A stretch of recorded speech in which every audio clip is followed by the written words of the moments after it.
Cinema থেকে কিছুটা সরে গিয়ে স্বামী সন্তান সংসার নিয়ে বেশ ব্যস্ত সময় পার করছিলেন সাবেক বিশ্বসুন্দরী ও বলিউড তারকা ঐশ্বরিয়া রায়। সেই সুখের সংসারে এখন বইছে ভাঙনের সুর।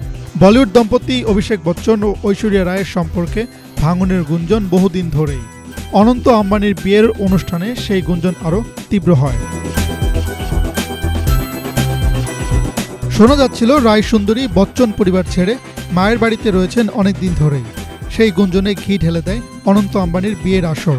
বিয়ে বাড়িতে পুরো পরিবার নিয়ে বচ্চনরা হাজির হলেও তাদের সঙ্গে দেখা যায়নি ঐশ্বরিয়াকে। আলাদা করে মেয়ে আরাধ্যকে নিয়ে বিয়েতে উপস্থিত হয়ে ক্যামেরার সামনে আসেন এই বলিউড সুন্দরী।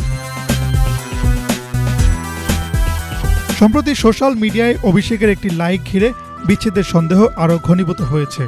সামাজিক যোগাযোগ মাধ্যমে হিনা খন্ডেলওয়াল নামে এক নারী ভারতীয় দম্পতিদের মধ্যে বিচ্ছেদের প্রবণতা কিভাবে বাড়ছে সেটি নিয়ে একটি পোস্ট করেন। সেই পোস্টে লাইক দিয়েছেন স্বয়ং অভিষেক।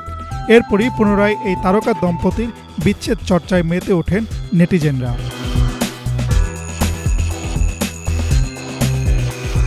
এর আগে ননদ শ্বেতানন্দার ৫০তম জন্মদিনের পার্টিতেও দেখা যায়নি ঐশ্বরিয়াকে। তার আগে বচ্চনদের দীপাবলির অনুষ্ঠানেও অনুপস্থিত ছিলেন এই অভিনেত্রী, যার ফলেও তাদের সম্পর্কের সমীকরণ নিয়ে বেশ জলঘোলা হয়।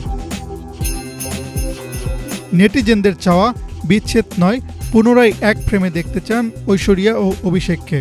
তবে তাদের সেই চাওয়াকে পেছনে ফেলে সত্যি কি বিচ্ছেদের পথে হাঁটছেন তারা? এমন প্রশ্ন রহস্যের জট বেঁধেছে অভিষেক ঐশ্বরিয়ার ভক্তদের মনে। Hasnat Zubair, news desk, Bangla vision.